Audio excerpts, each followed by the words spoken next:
Om Tat Sat, Hare Krishna, Om Jnana Timirandasya Jnananjana Shalakaya, Chakshurun Militam Yena Tasmai Shri Gurave Namaha, Shri Chaitanya Manobishtam Stapitam Yena Bhutale, Swayam Rupa Kada Mahiyam Dadati Swapadantikam, Vandeham Shri Guru, Shri Yuta Padakamalam, Shri Gurum Vaishnavamscha Shri Rupam Sagrajatam Sahagaitam Shavadutam Parijana Sahitam Krishpadan Sahagana Lalita Shri Vishakan Vitamscha Nama Om Vishnu Padaya Krishna Preshtaya Bhutale Srimate Bhakti Vedanta Swaminiti Namine Namaste Saraswate Deve Gauravani Pracharine Nirvishesha Shunyavadi Paschatya Deshatarine Jaya Sri Krishna Chaitanya Prabho Nityananda Shri Yadvaita Gadadhara Shivasadi Gaura Bhakta Vrinda Hare Krishna Krishna Krishna Hare Hare Hare Rama Rama Rama Hare Hare. We are here by Krishna's arrangement.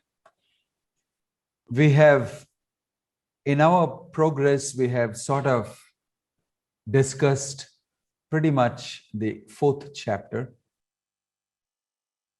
I think all of you would remember the 4th chapter. It started off with Krishna speaking about the parampara and how this descends from 120 million years ago. And right now it's being spoken by Krishna to Arjuna on the battlefield. This happened 5,000 years ago, 5,000 plus years ago. And then how Krishna is revealing that same thing to him again. Mayate adya yoga prokta puratanaha bhaktosi me saka cheti rahasyam jyetad uttamam. I am again speak this puratanaha, very old. And then Arjuna reveals his doubt that how can I believe you that 120 million years ago you spoke this. Then Krishna reveals what the difference between him and Arjuna, that is God and the living entity. And then he explains why he descends as the Supreme Personality of Godhead. And how does he descend? How it is different from human beings taking birth in this world. And he gives a quick preview of the difference between God and the conditioned soul. Okay? Then he goes ahead to speak more about how he is the creator of the Varnas and he is the ultimate end of all the paths and how liberated souls seek him, etc. Gets a quick, fast-forward overview for Arjuna. And then he also explains how to understand karma with jnana. Intelligently understand how to perform work. And then there's a description of different types of yajnas that need to be done. And then Krishna goes ahead and glorifies transcendental knowledge. Hi jnanena sadrisham pavitram iha mutyate tatsvayam yoga samsiddha kalenatmati vindati vijrinam santarishyasi sarvam jnana plaveneva. If you get onto the boat of transcendental knowledge, even the worst sinner can actually cross over this ocean. How transcendental knowledge. Then we differentiate between transcendental knowledge and material knowledge that we have. So all this comprises the 4th chapter. And that was a very, very important amount of information that Krishna gave us for transcending matter using this knowledge. Therefore, it's called transcendental knowledge. Very important and very imperative that everybody takes it up very seriously. Okay? That was the 4th chapter. You have traveled all the way from the 1st chapter to the 2nd, to the 3rd, to the 4th. Hooray! You have finished the 4th chapter too, and I'm sure you're doing great. So, how do you feel in your journey? You're seeing stars in the sky still, or you're familiar with Bhagavad Gita and you feel like going ahead and traveling confidently and making inroads into the wonderful information given? Or shall we pause and we should retrospectively recollect and try to solve some foundational difficulties that you may have in the understanding? Where can we go from here? So while you're here, hear carefully, write down, look into the Bhagavad Gita, keep the Bhagavad Gita in front of you. If you take at least half an hour and read, this is only 12 shlokas I'm taking per session or something, 10 to 12. Sure. And I can maybe tell you each time what's going to happen the next week. Sure. Mostly about 10 to 12 shlokas. I'm trying to spin it down so that each one will last for a month, and within 4 weeks, we'll be able to sort of cover a chapter or something like that, approximately. So Chandana, I'll be very happy to help out if you shoot out the questions, put it into the chat or raise your hands or put it in the WhatsApp group or whatever. We'll be very happy to help you. Sure, Okay? Prabhu. Thank you very much for that input, Chandana. Shalini, Guruji, it requires complete surrender to understand. It takes time. No, for understanding Krishna is not demanding so much surrender. For understanding, it's enough if you read, if you chant. That's foundational. That's what I wanted to say to Sundar. You should chant Hare Krishna, Krishna Krishna, Hare Hare, Hare Rama, Rama Rama, Hare Hare. You must every day we have a japa session going on. You must join that, because that is one of the prescriptions that we'll be giving it to you. Reading, chanting the holy name, associating with such persons, offering your food and eating prasadam at home, and things like this. Practical Krishna consciousness, how to step into it. I'm planning to do that as a separate session once or twice in the month, so that you can get introduced to some of these things, right? Many of you may be chanting already, and chanting is powerful. For those who are not doing, you must immediately start doing it. Spend at least half an hour a day if you can. If not, half that time. And you will see how your understanding of Bhagavad Gita, boom, goes up. Okay? That's very important. Right. Anybody else would like to chip in? And Prabhu, I want that shloka ucharans, that how that ucharans are perfection. We have a teaching the shloka videos that will be given to you. First, we want to see that you pick up the meanings. And then slowly the teaching of the shlokas also come to you a little later. We want to make sure that you chant Hare Krishna every day and you read the Gita every day. If you read once a week, 6 days a week, if you read at least 1 shloka, 2 shlokas per day, end of the week you'll be ready when the session starts. You have read through. In this way, you'll complete the whole Gita by the end of the year. That's our plan. So I'll try to put this across to you, the doables, and I'll try to take into consideration some of these input that you've given me also.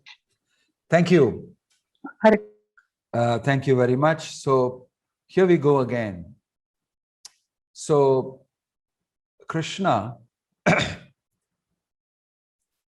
is having given us the overview that I've given you. Starting this chapter again, Arjuna is asking a very interesting question. It's very similar to what he asked in the 3rd chapter also. You remember in the 2nd chapter, Krishna spoke a lot to him. There were 72 shlokas. He gave a briefing on everything to him. This, that, everything. At the end of it, there was too much of stuff. It was not put in a proper order and all that. So he asked a specific question. Jayasi chet karmanaste mata buddhir janadana tatkin karmani ghoremam niyojesi keshava. Arjuna said to Janardana or Keshava, why do you want to engage me in this ghastly warfare if you think intelligence is better than fruitive work? And then Krishna explained the whole karma yoga to him. And then he continued in the 4th chapter to explain what is transcendental knowledge that I'm trying to give you. So at the end of the 4th chapter, Krishna is telling Arjuna, you will see, Tasmat ajnana sambhutam khristam jnana sinatmanah chitvainam samshayam yogam atishto uttishta bharata. Therefore, the doubts which have arisen in your heart out of ignorance should be slashed by the weapon of knowledge. Armed with yoga, O Bharata, stand up and fight. Now this again becomes confusing to Arjuna. So as in the fifth chapter starts with Arjuna asking, Sanyasam karmanam Krishna punaryogam cha samsasi yachreya etayorekam tanme bruhi nischitam. He got another doubt now. Wow, you made it more difficult for me to understand Krishna after explaining all these things to me. So, Dr. Bhuvaneshwari, would you like to read that on the screen? Okay, Krishna Kumar ji, please go ahead. Hare Krishna Maharaj. Arjuna said, "O Krishna, first of all, you asked me to renounce work, and then again you recommend work with devotion. Now will you kindly tell me definitely which of the two is more beneficial?" Hare Krishna. Thank you. Thank you. Hare Krishna. So two things Arjuna seems to be confused with. He says, renouncing work, then you're also telling me to work. But you're telling me to work with devotion. I am confused. Can you kindly tell me which of the two is more beneficial? Should I renounce all work?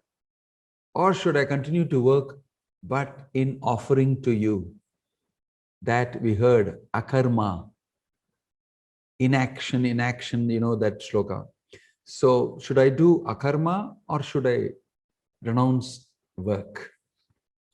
That's an interesting question. So this chapter begins with Arjuna's doubt about work. You must remember that in the second chapter, Krishna details some amount of thing about the science of work. Then in the third chapter, he went to get its titled Karma Yoga and described more things about intricacies of work. Then he gave transcendental knowledge in the fourth chapter. And the fifth chapter is revisiting and perfecting and honing that information that he gave about work. Because Arjuna's question is, should I completely renounce doing anything, or should I work as an offering to you in Krishna consciousness in devotion? So that's very interesting. If you read, I'm going to read the purport here. Prabhupada traces why it has come to this level. If you read the purport of text 1, if you have the Bhagavad Gita in front of you, please open it. Text 1 of 5th chapter purport. In this 5th chapter of the Bhagavad Gita, the Lord says that work in devotional service is better than dry mental speculation. Devotional service is easier than the latter because being transcendental in nature, it frees one from reaction. Please hear carefully. In the 2nd chapter, preliminary knowledge of the soul and its entanglement in the material body were explained. How to get out of this material entanglement by buddhi yoga or devotional service was also explained therein. In the 3rd chapter, it was explained that a person who is situated on the platform of knowledge no longer has any duties to perform. And in the 4th chapter, the Lord told Arjuna that all kinds of sacrificial work culminate in knowledge. However, at the end of the 4th chapter, the Lord advised Arjuna to wake up and fight, being situated in perfect knowledge. Therefore, by simultaneously stressing the importance of both work and devotion and inaction in knowledge, Krishna has perplexed Arjuna and confused his determination. Arjuna understands that renunciation in knowledge involves cessation of all kinds of work performed as sense activities. But if one performs work in devotional service, then how is work stopped? In other words, he thinks that sannyasa or renunciation in knowledge should be altogether free from all kinds of activity, because work and renunciation appear to him to be incompatible. He appears not to have understood that work in full knowledge is non-reactive and is therefore the same as inaction. He inquires, therefore, whether he should cease work altogether or work with full knowledge. So very beautifully, Prabhupada has traced the history of this question of Arjuna. So I think you will understand that. So Krishna goes further and starts explaining to Arjuna Because Arjuna's question is, should I take sannyasa and give up everything and go and sit in the Himalayas and meditate? No action. Swamiji is no mauna vritam, doesn't speak, doesn't talk, doesn't act, doesn't do anything mundane. If you want to give anything to Swamiji, you can leave it here. He doesn't talk to anybody. He's totally in mauna vrata. There is no action, not even talking. Sitting in the Himalayas, inside the cave. Or should I work for Krishna? Help him to establish dharma in this world. Put people on the right path. Share Krishna's anxiety for his children to become on the right path, to get them educated, to do something to run this world in such a way everybody reforms.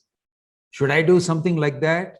And without doing anything for myself and for my sense enjoyment, shall I do everything for Krishna? Is that better? Or shall I leave everything and go and sit in the Himalayas? Which is better? So Krishna answers that. Shri Bhagavanu Vacha Sannyasah Karma Yogascha Nihasheyasa Karavubhau Tayostu Karma Sannyasat Karma Yogo Vishishyate. Very beautifully mentioned, very nicely explained. Purushottam, Purushothamanji, would you like to read the translation of this? Hare Krishna Maharaj. The personality of Godhead replied, the renunciation of work and devotion are both good for liberation. But of the two, work and devotional service is better than renunciation of. Thank you. Thank you, Purushottam. So here is Krishna's answer, is very clearly saying, working in devotion, actively using your body, mind, intelligence in the service of Krishna is better than dry renunciation of all the work and going and trying to practice some meditation in the Himalayas. It's very difficult for you to do it, especially in Kali Yuga. It's very difficult. So Prabhupada gives a very elaborate purport in that. How sense gratification and the whole cycle of events, what happens to you. So artificial renunciation is not recommended. Prabhupada says one must be purified in mind to be able to renounce like that and go to the Himalayas. Because if you sit down in meditation, you'll be finding it very difficult to meditate because we are not purified inside. But by offering everything to Krishna and working for Krishna, one gets purified automatically. And simultaneously, one slowly situates himself in pure consciousness. That seems to be more practical to do rather than artificially, immaturely, prematurely renounce. Right? So sannyasa, normally people think means no work to do.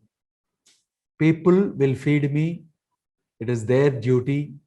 I do nothing for society. I do bhavati bhiksham dehi. I stand, they give me something to eat, I go and eat. That's all. People maintain me. The grahasthas maintain me. I don't do any work. Actually, that's not true. Really, meaning of sannyasa means not doing anything for myself. And that is the real meaning of sannyasa. But you can still do for Krishna, for the ultimate mission of the Lord. That you can always do, because that is not for you. Right? Because you will see this is the cycle of event, how it happens. Very nicely, Prabhupada is traced in its purport, and it has been put here in the form of a cycle. Number one, every one of us is ignorant of your real identity. Each one doesn't know who am I, where am I, who is God, what's my connection with this world, what's connection with God, what's going on. So knowledge will destroy ignorance. Jnana will destroy ignorance. So because if you're ignorant and if you have your consciousness, you engage in fruitive results only for the sake of getting some good sense gratification and getting more material enjoyment. For the sake of that, according to the Vedas, it's mentioned so many things you do, you'll get, like we read in the 3rd chapter, Kshine Punye Martyalokam Vishanti. If you do those type of activities for getting some material fruit, then your consciousness becomes engrossed in sense gratification and how to get it by doing that homa, this yajna, worshipping like this, doing this austerity, that tapasya, and all that becomes absorbed in getting results. That makes you at the end of life filled with so much of desires that makes you transmigrate from one body to another because of the fruitive tendency you've developed. Where is the fruit? Where is the fruit? So you still are absorbed in that and you're not purified from that tendency. Therefore, you will take another life. Then again, that ignorance is perpetuated. Again, you engage in fruitive results and conditioning and goes round and round and round. Maybe you'll be born as a human being, but you're stuck in karma kanda. You go up and down. It's like a giant wheel. It keeps turning, goes up sometimes, comes down sometimes, goes up sometimes, comes down sometimes, like that. You get stuck. Prabhupada explains that. Therefore, this can be stopped at this ignorance level by cultivating knowledge. This is what you're doing now. You're reading the Bhagavad Gita. The 4th chapter, Krishna is speaking about transcendental knowledge, how to transcend this material situation, right? So, if you do that, then the cycle will be broken slowly. Here are some highlights of some things that Prabhupada says in the purport, which I thought is very interesting and you should know. You must have already read it. Jnana, or knowledge, that one is not this material body but spirit soul, is alone not sufficient for liberation. We're just speaking about ignorance, but if you just get knowledge alone, it's not enough. You must start acting that knowledge. Just like we had Sundar ask a question, how to now practically do things, how to apply, implement what we are learning.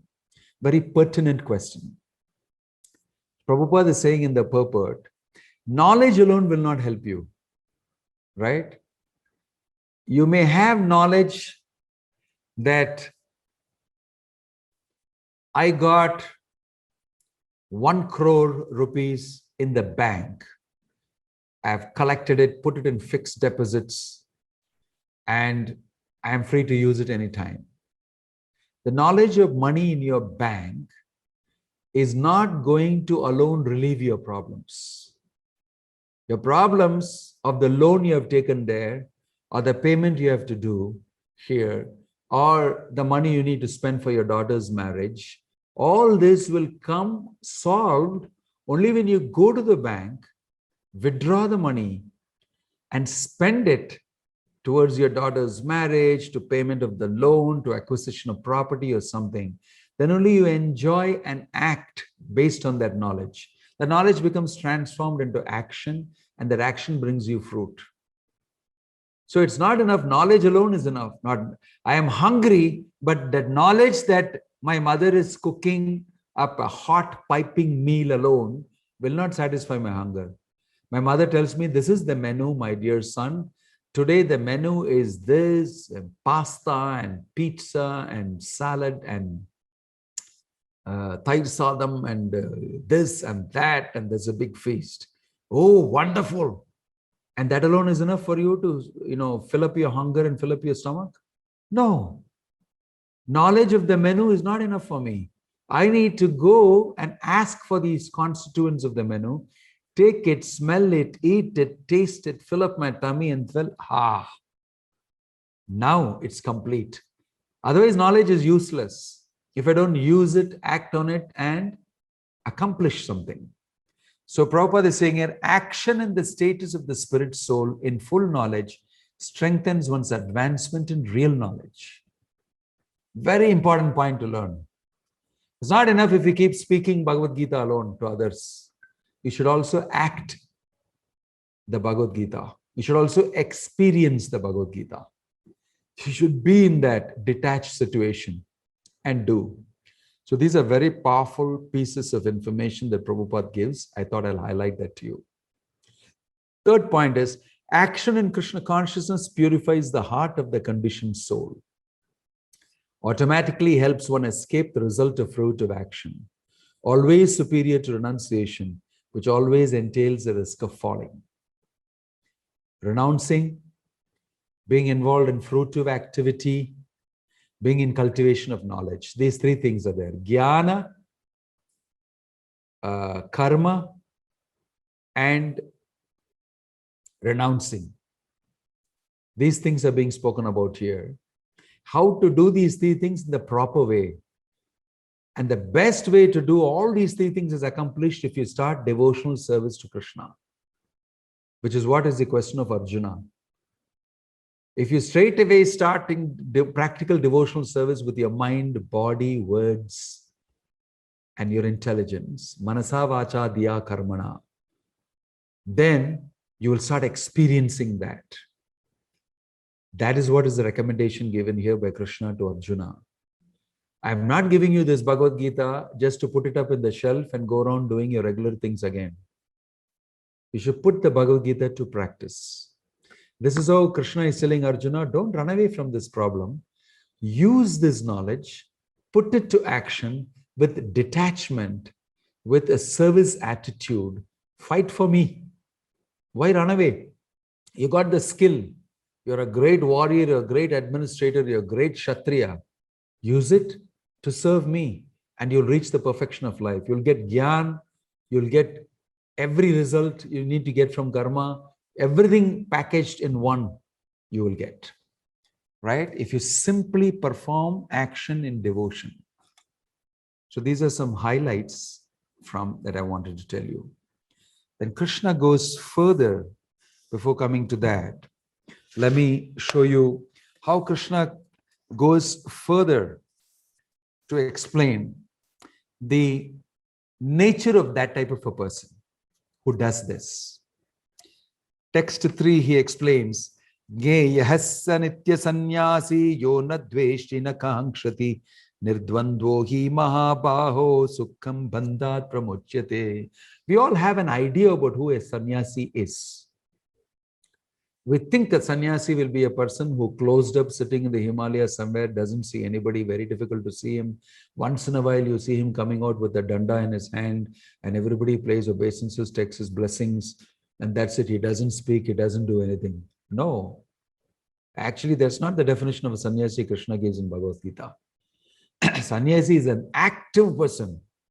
He's actively engaged in serving Krishna, the Lord, but he's stopped doing anything for his own gratification, for his own sensual enjoyment and material enjoyment. He won't do even a little bit, but for Krishna consciousness, for serving the people of this world so that they may understand the truth. For all that, he works very actively. He does more than he has done before in the material world. Sometimes people think that all of you people are, so actively doing. So what is the difference between you and me? I remember in my very early days here in Coimbatore, I was meeting all these big people. I went to this big showroom. Somebody referred to me. He was a very rich man and we should go and talk to him and tell him to take up chanting and Bhagavad Gita and join up this thing. So I went to him. When he said, I've seen you people everywhere. You're very busy. You publish, you distribute the books, you build wonderful projects, you build temples and you collect funds, you do that, you do this. You're all very busy. And I don't know the difference between you and me. I am busy also making money. You are busy collecting funds and you're building temples and all that. And I've seen you have wonderful restaurants all over the world. And it's great. I appreciate you. You're also doing your thing. I'm also doing my thing. What's the difference between you and me? And I told him at that time, I am not getting anything out of this. You mean to say that you don't get paid? I said, no, I don't get paid. I'm not a salaried worker. Oh, how do you manage? I said, I don't need much to manage. My life is pretty simple. I get up at 3:30 in the morning, I attend Mangalarti at 4:15 after a bath and everything. And then I chant Krishna's names and I help others to do so. I do puja. And I give a Bhagavatam class in the morning for the students. And then I go about, building the temple that we have. I meet other people and everything. All my activities are meant for Krishna. I don't have a bank account. I don't have a credit card.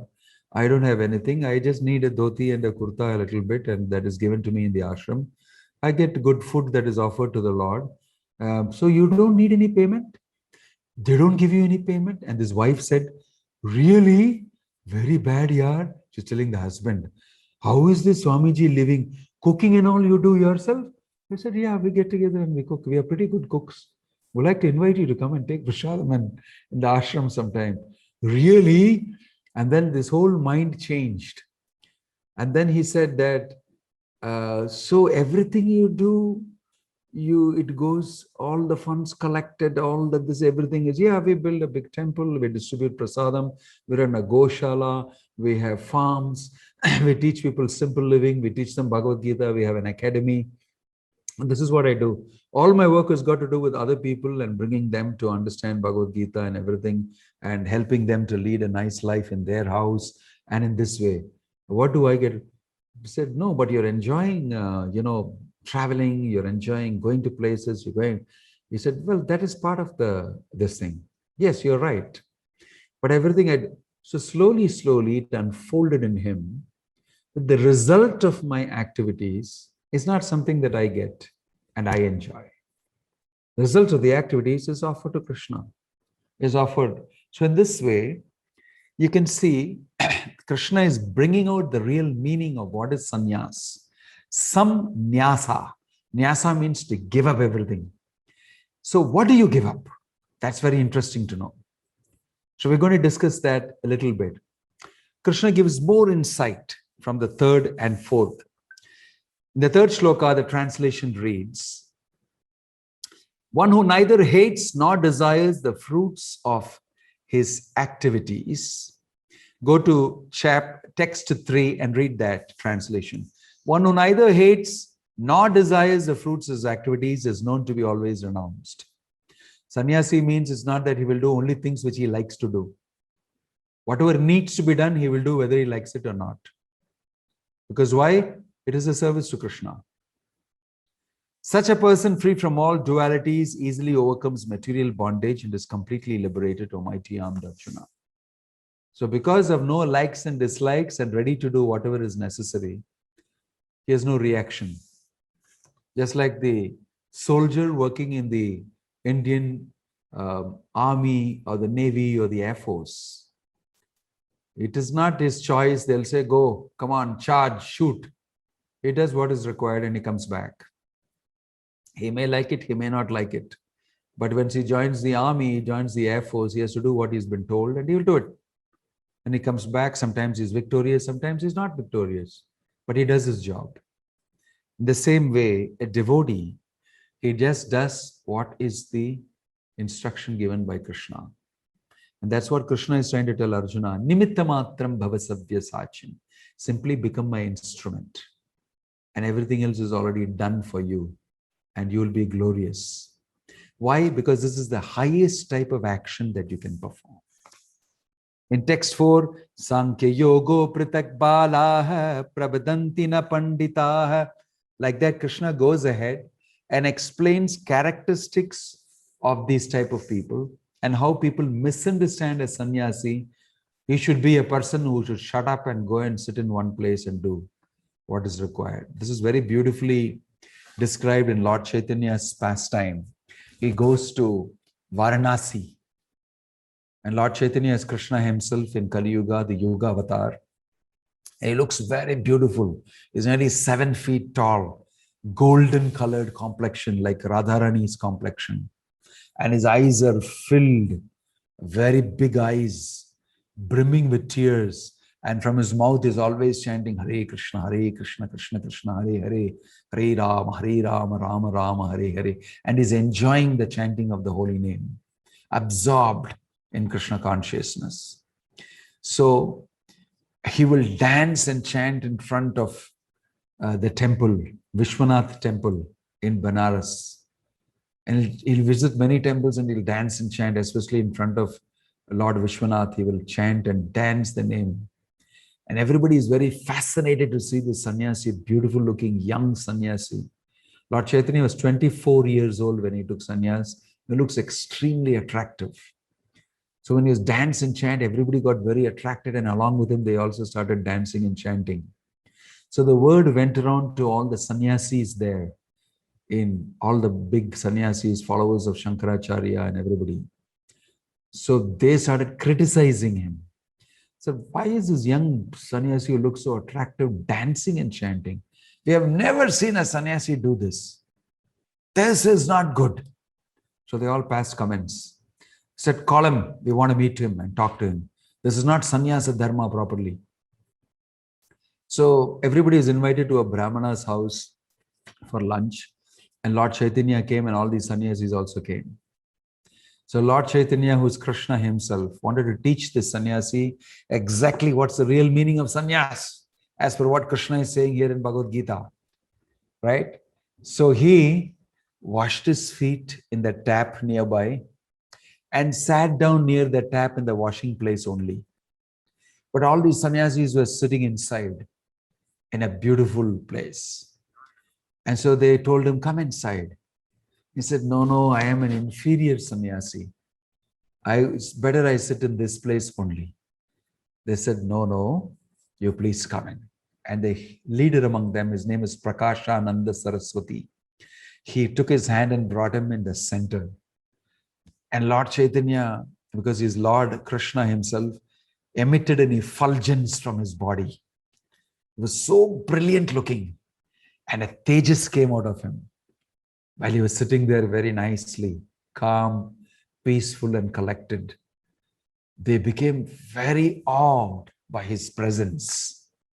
So then they asked him, why are you jumping and dancing and singing this song?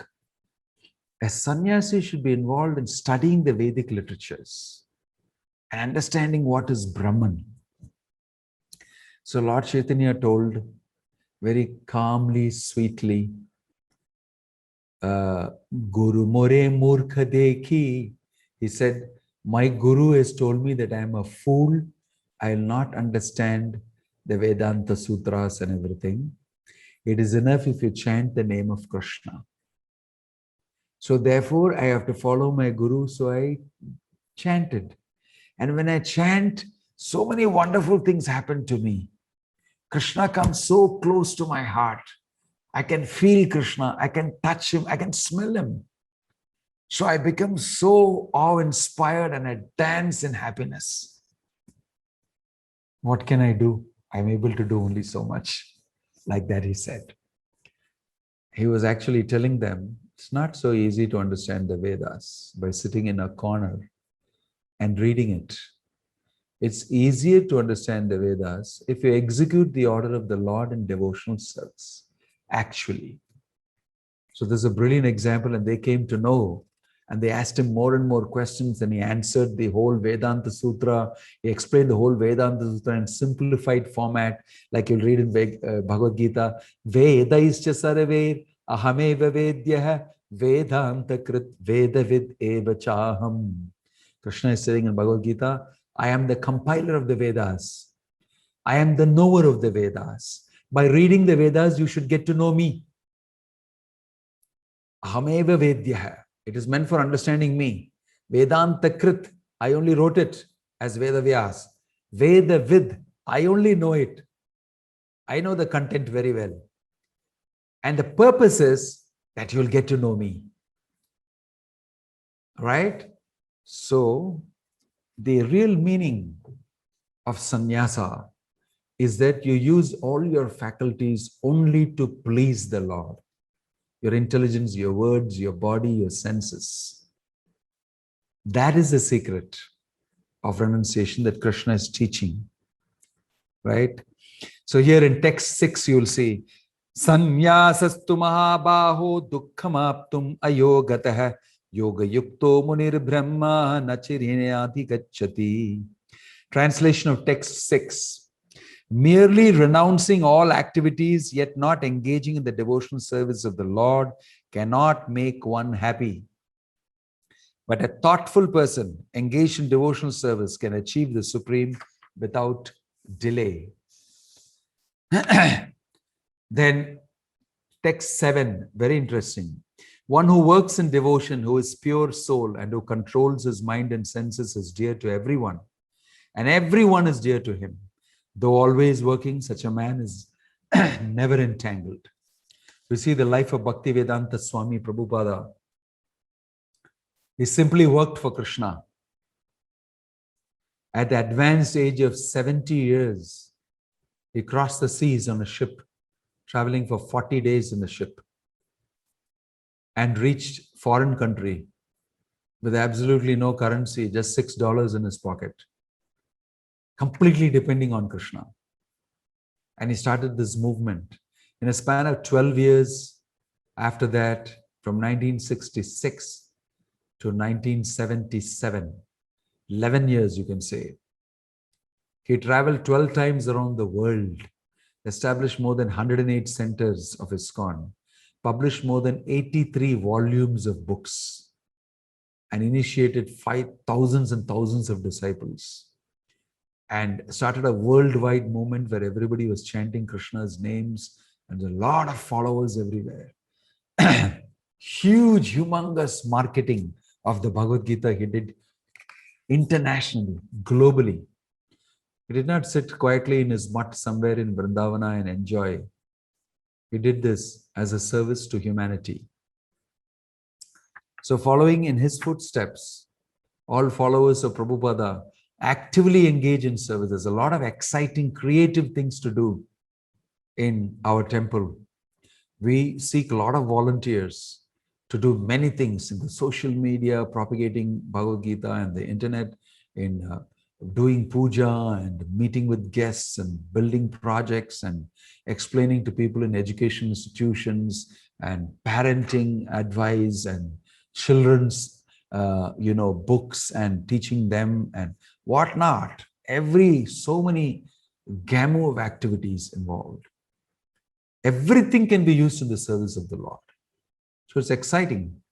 Whatever you were doing in the outside world, you can still do inside and do it only for Krishna.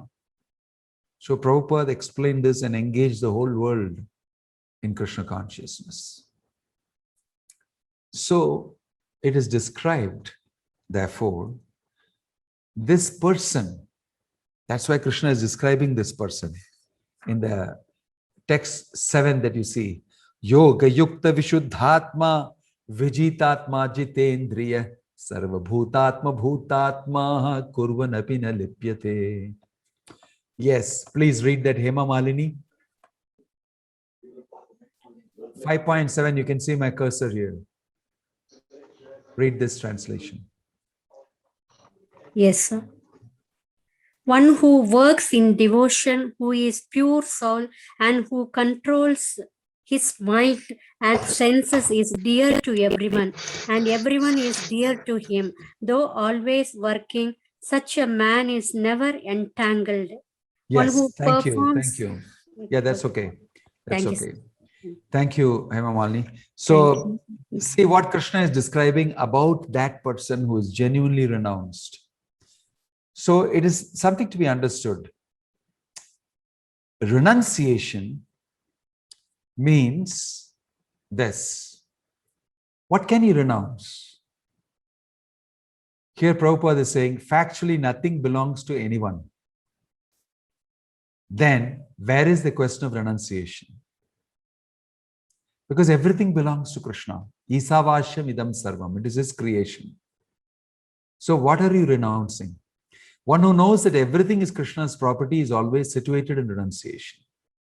See, the key point is to understand it doesn't belong to me. Everything belongs to Krishna. Since everything belongs to Krishna, everything should be employed in the service of Krishna. This is the way to hack through detachment and give away attachment. Because whatever you want to do for your enjoyment, you can do for the Lord, for Krishna. Because everything belongs to the Lord, this is the underlying philosophy that a devotee knows, that a renouncer knows. I am in the world of objects. I can get attached to so many different things, accumulate them, hoard them, and enjoy them. But in the end, I'll become so attached to them, and when I die, I suffer a lot because I'm so attached. But if I use everything, understanding whom it belongs to, The shloka from the Isavasya Upanishad. Isavasyamidam sarvam yatkincha jagatyam jagat tena tyaktena bhunjita magrida kasya suttanam. You know everything belongs to the Lord, and you take what you need alone for your maintenance. Leave behind what is there, knowing fully well whom it belongs to. The Isavasya Upanishad tells you. So what does a person renounce? He renounces his attitude to enjoy that for his own gratification. That's what he should renounce. Do not renounce the object itself. Do not renounce the action itself. You should renounce the attitude of wanting to enjoy it. That is where renunciation is. Renunciation is inside. Prabhupada gave an example. I cannot walk, and he was walking in the morning in Chicago, in the world headquarters of the United Nations. And then he said, I cannot say, I renounce this building of the United Nations. What is the meaning of that? It never belonged to you. So what's the meaning of you renouncing that building? It never belonged to you. It's a foolish thing to say. Same way, many times we don't understand this, nothing belongs to us. We die, we leave everything here and go. You can't take anything anywhere. That's a hard truth of life. So while I'm living, if it comes under my custody, if I use it in the service of the Lord to whom it belongs, then I develop detachment. Right? So people in this world should understand how to utilize everything in the service of the Lord. And they become very happy when they do that. So this is an important thing to know for a person who wants to become detached in this world. It's not that only a sannyasi should be detached. Even a grahastha, even a brahmachari should be detached. You know, today is Ramanujacharya's disappearance day. He today went back to the spiritual world. So I think Madhvacharya's disappearance. Anyway, Ramanujacharya's disappearance also just passed. So I want to tell you that a small story about, even in spiritual life, even in an ashram where somebody is a sannyasi or something, you can be attached. Whereas somebody who is a grihastha, a householder, he can be more detached even than a sannyasi. Ramanujacharya's disciples, especially his brahmachari disciples, they were looking at this grihastha, Krura Talwar. He was very rich and he had come from a rich background. His wife was having ornaments, good sari and nice house and everything. So every time anything happened in the ashram, they would go there and he would provide everything required. But these brahmacharis were secretly thinking, see, this man is too opulent. He's enjoying material life. He's a disciple of our guru, but he is enjoying this type of attitude they had. So in the ashram, they needed some things and all that. So they said, yeah, you can go to him and ask. So they went to the house and they found that the husband is not there. And the wife heard these ashramites, brahmacharis, whispering, she's sleeping. Look at all the ornaments she's wearing. She's lying down. Wow, she's very rich. Why don't we take off all these ornaments and go to the ashram? So they went inside and actually took out her ornaments from one side. She didn't say anything, simply kept quiet. And then once they removed it, she turned the other way around. Immediately they all ran away, went back to the ashram. And they got whatever is required for the ashram by selling all that stuff, everything. It's a crude story, I'm telling you. And then they went and reported to Ramanujacharya. We took the following things. We did all this and all that. Then this wife told the husband that they had come from the ashram. I think they needed something. And so I allowed them to take all the ornaments on my body. And then I wanted them to take the other side also. And I changed. They ran away, afraid that I may have got up. Then immediately the husband said, you, such an unfortunate lady you are. You lost an opportunity to serve Guru and Krishna by disturbing them. They should have taken everything and gone from our house. Why did you not? He chastised her and she felt very bad. And then, they even came and met Ramanujacharya. But in the ashram, there was a big problem going on. What did Ramanujacharya do one day? He arranged for somebody to take the kopinam, underwears, and the dhotis of different people hanging everywhere in the ashram, mix it all together and put it. And so each one of them, where is my kopinam? Where is my underwear? Where is my dhoti? And each one of them were shouting and screaming at each other. And you did it, I did it, you did it. And fighting, and big hell broke loose out in the ashram. And Ramacharya summoned all of them. And he said, what is this about? He said, he did this. He took my kopinam and threw it in this. He took my underwear. And all sorts of accusations. Then he said, calm down. Each one of you is so attached to your kopina, to your underwear, to the dhoti you're wearing. And you're accusing each other. This is such a small possession. But look at the attachment you have. It's so big.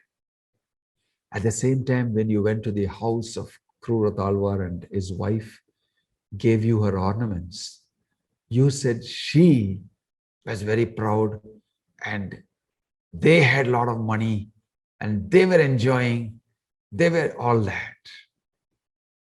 But she was thinking that she could not give the other side of the ornaments.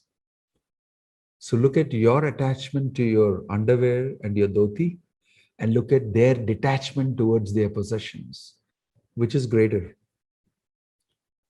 In this way, Ramanujacharya brought out to them that although I am in the ashram, I can have big attachment even for my underwear and my dhoti. And although I am a grihastha, I can have no attachment for my possessions at all. Right? So it is not that only a sannyasi will do that. Even a grihastha can do it. Can use everything in the service of the Lord. It's very, the contrary. There is another story in Bengal, they speak about Uday Khoi Govindaya Namaha. It's a very funny story, so I thought I'll tell you this. Uday Khoi Govindaya Namaha means what? Khoi means in Bengali, puffed rice. You know this? In Tamil, they say Nel Puri. And in Malayalam also, they will tell, what is it called? Forget the word. Malar. Malar, yeah. So you'll see Guru Ayyappan, if you go, you'll get that malar and that jaggery offering they do. So this priest, he's a Brahmana priest. He was going to every house and doing different types of rituals for people. So he would go to the house and then he would do the rituals. And he was having 2 kids, and maybe in the modern times, it was not so easy to manage. So he'll bring a little malar, that koi, in a plastic this thing, and he'll say, would you like to buy this? If you buy it, I'll get a little income and like that. So they will all buy. And the sales was very good. Everywhere he was going, they said, okay, give me 5 packets or give me 10 packets. I'll use this for this, I'll do this. I'll mix it with gur and vellam and jaggery and I'll give it to my kids and all that. So everybody was buying it. So wow. And so he started taking a whole basket of it. Loose, no time to pack. As in when you tell me, I'll order, I'll pack then and there and give it to you. He was almost running a full business of this malar and koi. Now one fine day, but he was a very big kanjus. In his house also, he was not giving properly. And every day, Shalagram, he will worship very carefully, little water, little tulsi, and minimum fruit and some leaf. That's all Krishna has asked for. Patram, phalam, toyam, pushpam. Your little water and this thing. He'll not buy any fruits, not buy anything. He's a kanjus, number one. He's a nice man, but he's a kanjus. So he was never offering even the koi, even the malar to the Lord. He was, if he offer means, how can I sell it? So I better don't offer. And like that, he was having his own calculations. So on this day, he was carrying the basket, balancing it and going on his little vehicle, going, and suddenly the weather changed and a big breeze blew. The breeze was so strong, he had to stop and he had to hold together, but it became very strong. And then boom, the whole basket, all the koi started flying in the sky. It just took it off from his hand. So what he did immediately, all the koi, all the malar was flying in the sky. It's going to land down. Immediately he said, Uday koi goindaya namaha. Flying malar, flying koi, I offer you to Goinda. Because anyway it's waste. Anyway, I will not get it.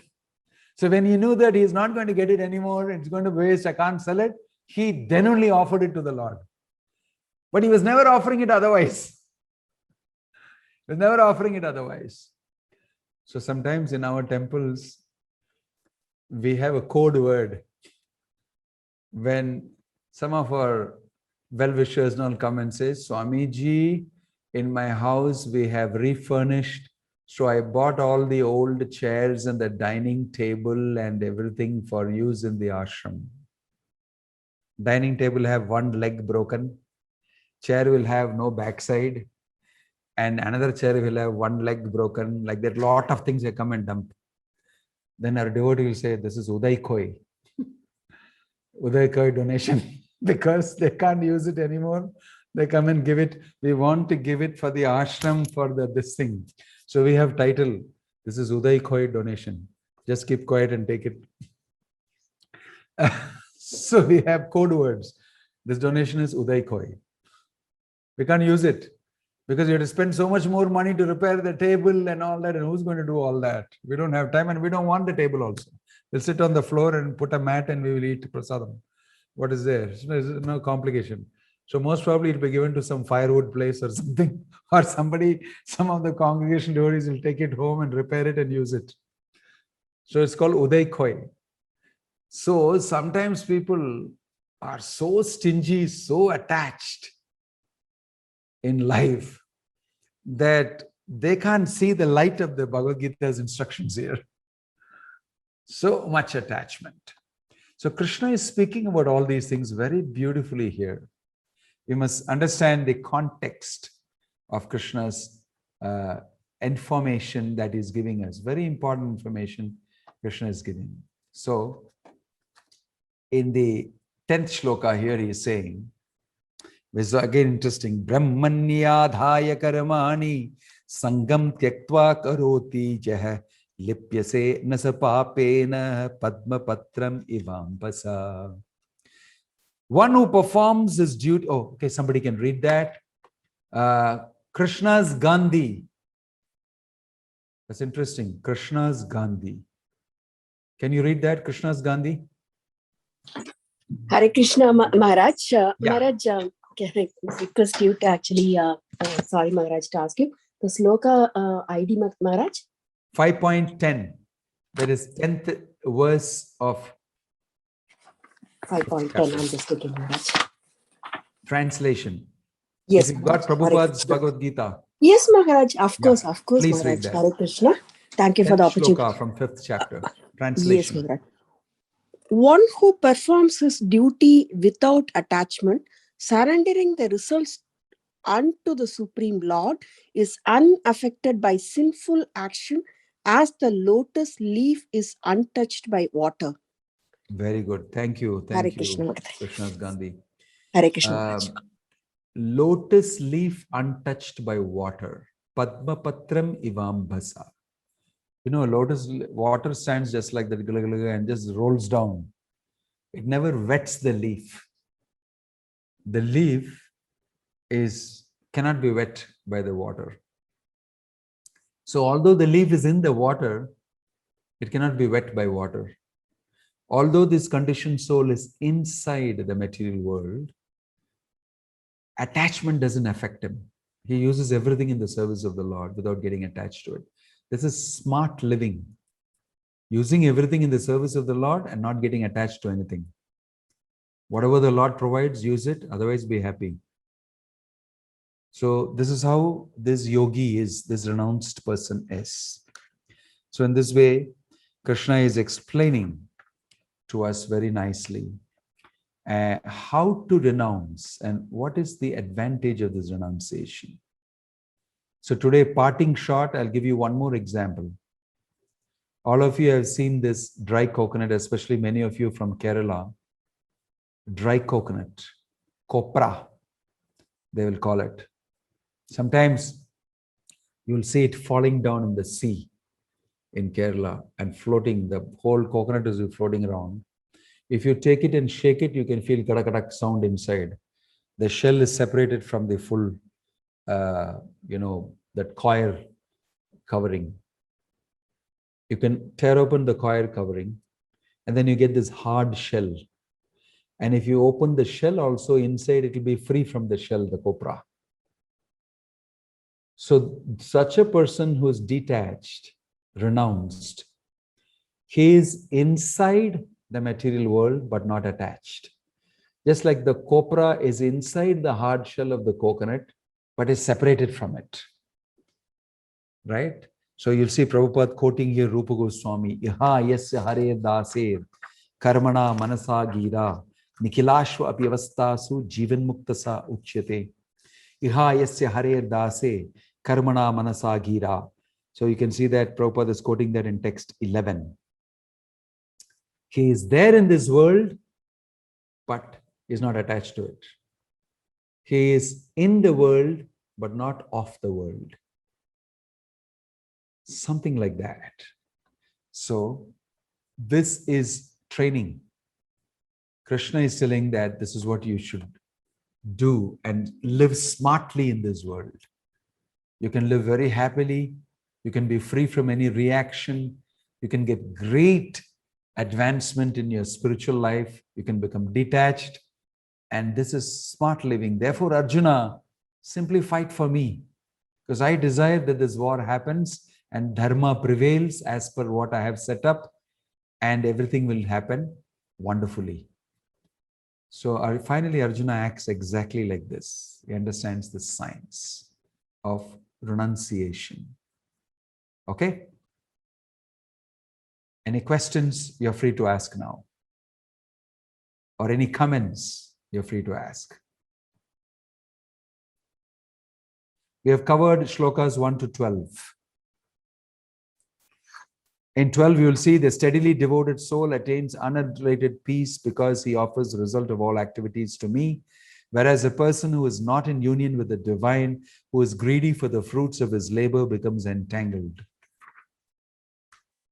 If you read all these shlokas, the translations and the purports, today you will find it very useful.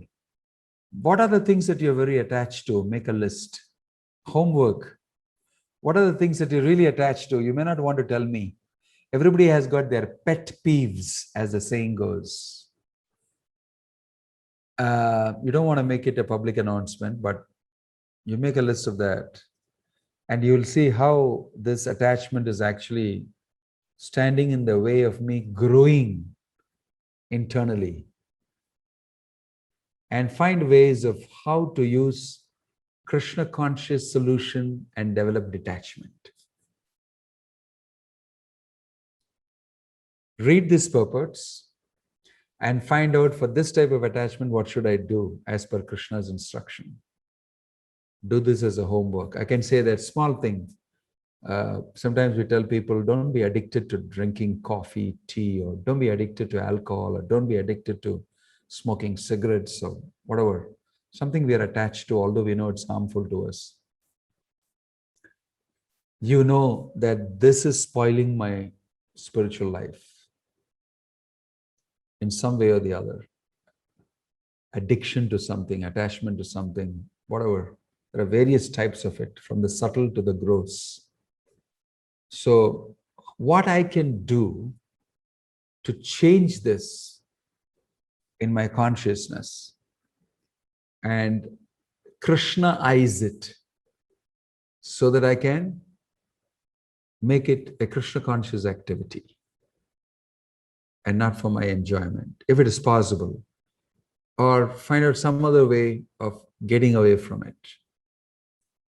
So if you do this exercise, you'll find it very useful systematically to work on it. Right from the smallest thing. I remember when I came to Krishna consciousness first, I was big time tea drinker. At least 8 cups of tea a day. 8 to 10 cups of tea a day I would drink. And I was getting all those acne and pimples, and I was plucking it out with my hands.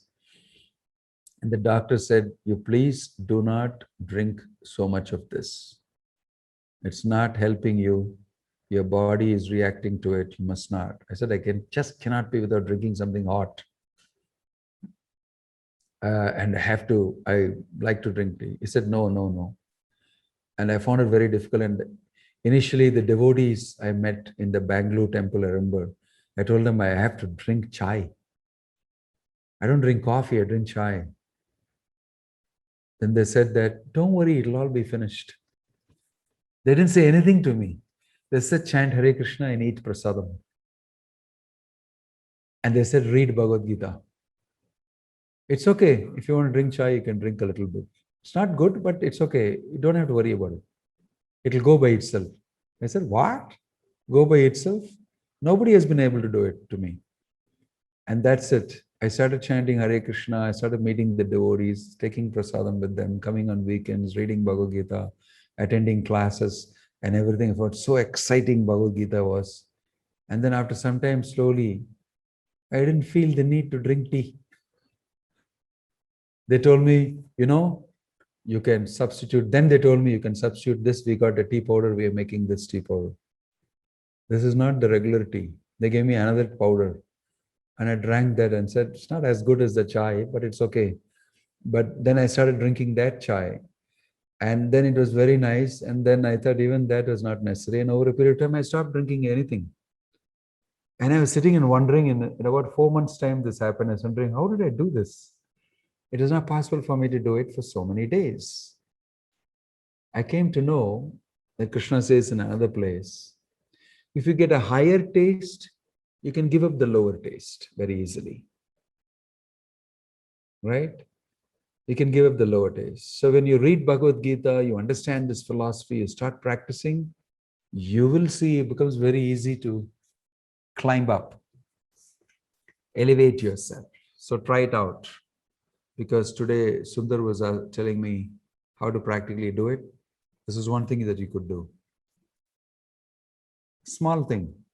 Start in small steps, small improvements. Okay? Om Tat Sat. Hare Krishna.